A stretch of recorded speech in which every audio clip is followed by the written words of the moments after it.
Hi, I'm that guy from that f***ing band, and this is a Sigma 000M-15.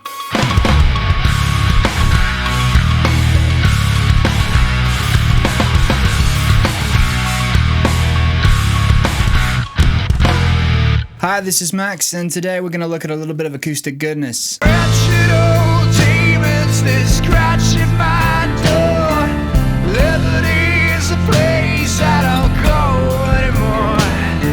I'm draining, I'm drawn, and my hands feel like claws. So pack up your troubles and go to your Lord. Back in the 1970s, Sigma was to Martin as Epiphone is to Gibson, which is to say, a part-owned Far Eastern manufacturer making more affordable versions of the much-loved American classics. These days, Sigma is a separate company, but owns both the brand name and the license to produce guitars with more than just a passing resemblance to Martin's flagship models. I'm not going to dwell on this, but rest assured it's all above board. It's worth noting that more recently, Sigma have updated their logo, so it's less obviously reminiscent of Martin's logo. So what we have here is an authorized Chinese Martin copy. I've talked about geographical snobbery before, and it's every bit as true here. The quality of manufacture is absolutely top-notch, and I should point out that this is the case for every Sigma guitar I've played. I also own a 00028, and the fit and finish is flawless on both. If you handed me this guitar right now and told me it was made in America or Europe, I'd have no trouble believing it. Now, these aren't necessarily cheap guitars, although Sigma do make more affordable models than this. However, as you'd expect, they are between a quarter to 1/3 of the equivalent Martin price tag. But what are you getting for your money? This being a 000M-15, it's all mahogany. The back and sides are laminated, but the top is solid. The neck is a single piece of mahogany and has a nearly black ebony fretboard with these abalone snowflake inlays.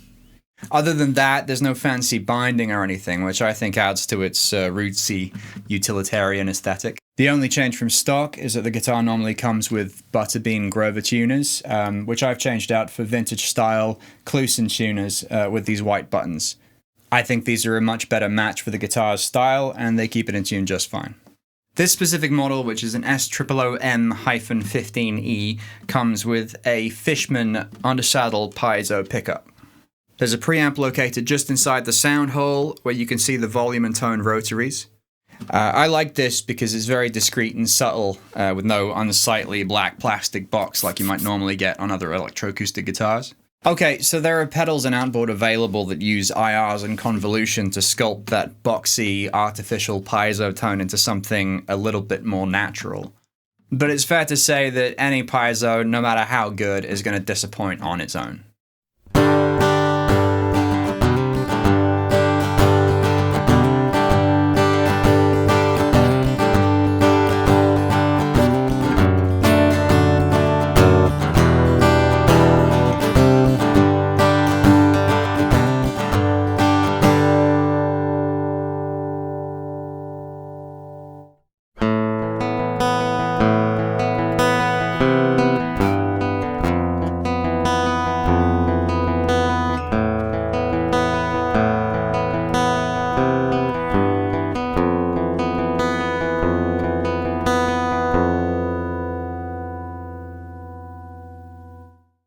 I mean, it's fine in a pinch, but I've been playing acoustic for 25 years and I have yet to find a piezo sound that I actually, like.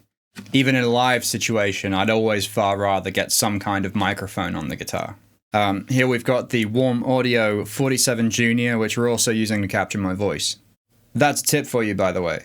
Lots of guys will go into recording acoustic guitars thinking you need the X-shaped pair of small condenser diaphragm microphones, or a large diaphragm condenser just behind the bridge, and maybe a dynamic pointing at the 12th fret, or at the neck body joint, or something else. Don't get me wrong, it's fine to use multiple mics on a source as long as there's a good reason to do it. The problem with the spray and pray approach to recording, which I've seen a lot of guys adopt, mainly to justify the size of their mic locker, is that you end up with a bunch of tracks that you then have to mix, and none of them sound anywhere near as good as if you just put up one microphone and taken the time to get that right. Moving on.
In 2014, I had a bit of a health scare. I won't go into too much detail except to say that for a while it looked like my days of high-energy rock guitar playing might be over. Fortunately, that didn't turn out to be the case. However, at the time my wife bought me this guitar so that I could continue to play even if I couldn't get too rowdy with it. These days, I mainly play electric, so this one doesn't get as much use as it really should, which is a shame because it's such a beautiful instrument. Well made, sweet sounding, and easy and fun to play. Still, I think an argument for every guitar player owning a quality acoustic like this one is that even if you're a heavy metal idiot like me, from time to time you can pull it off the wall and do something a little bit like this. Oh, mother, heal me, dragging my bones. There's room for my creepy little horns.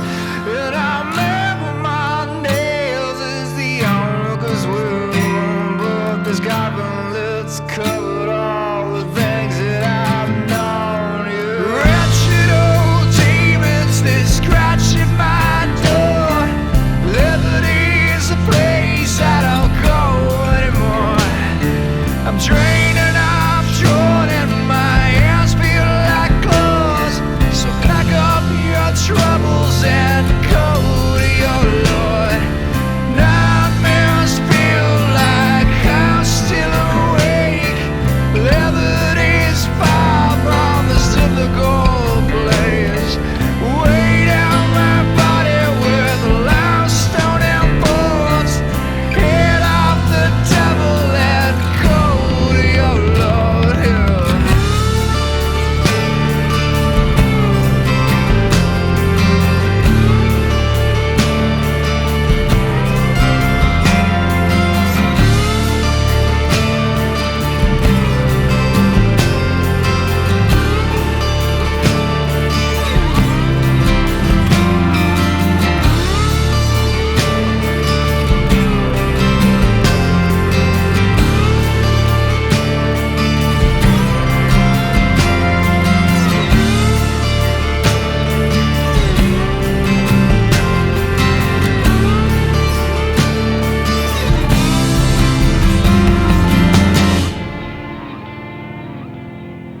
So, this is my Sigma 000M-15.